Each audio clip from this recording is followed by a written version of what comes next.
Viens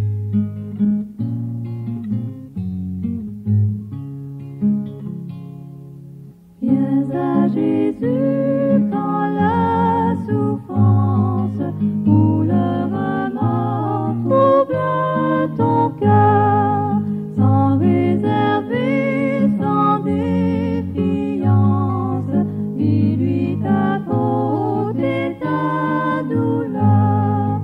Nul ne peut t'aimer comme il t'aime, ici-bas tout est passager.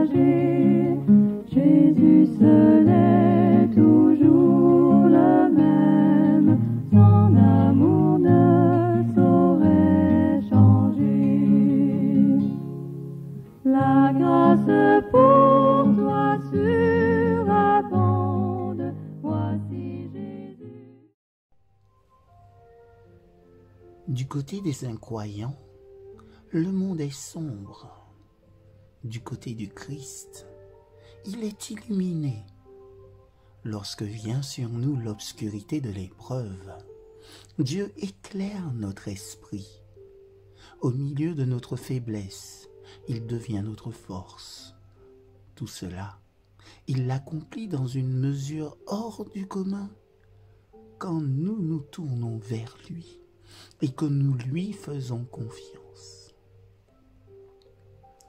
En général, nous tenons beaucoup à avoir une bonne santé et le moins possible de soucis et de sujets d'anxiété. Nous souhaitons échapper aux pertes, aux souffrances, à la tribulation. Nous voulons que Dieu adoucisse notre vie et la rendre moins difficile. Mais ce n'est pas ordinairement la méthode de Dieu. Il ne diminue pas les épreuves et les difficultés, mais plutôt il soutient et fortifie en nous le cœur et l'esprit. Je me glorifierai donc bien plus volontiers de mes faiblesses, afin que la puissance de Christ repose sur moi. 2 Corinthiens chapitre 12, verset 9. Notre désir d'un caractère plus chrétien doit être au moins égal à celui d'avoir moins d'épines.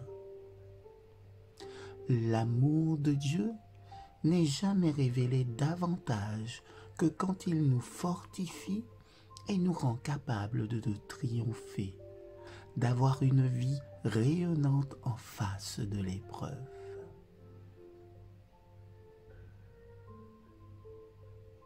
Il faut louer Dieu davantage pour ce qu'il fait de nous que pour ce qu'il nous donne sous forme de bénédictions terrestres. Si vous êtes aux prises avec la maladie, Dieu fera en sorte qu'elle ne vous prive de rien. Si vous êtes réduit à la pauvreté, la richesse de votre cœur en Jésus-Christ sera la mesure de votre couronne et de votre trésor dans le ciel.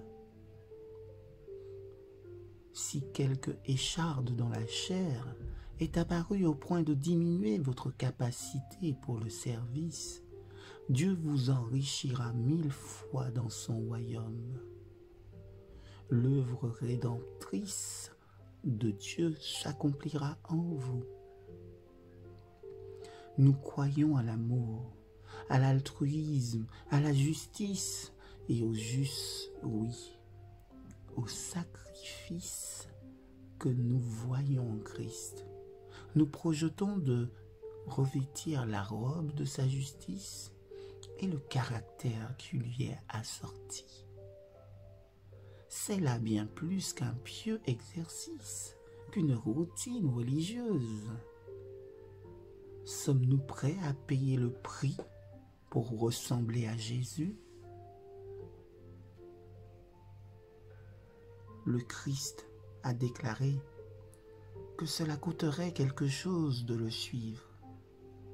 Il parle sérieusement. Est-ce que nous le prenons au sérieux. Allons de l'avant avec une foi et un courage renouvelés. Du juste, il est dit, il ne craint point les mauvaises nouvelles.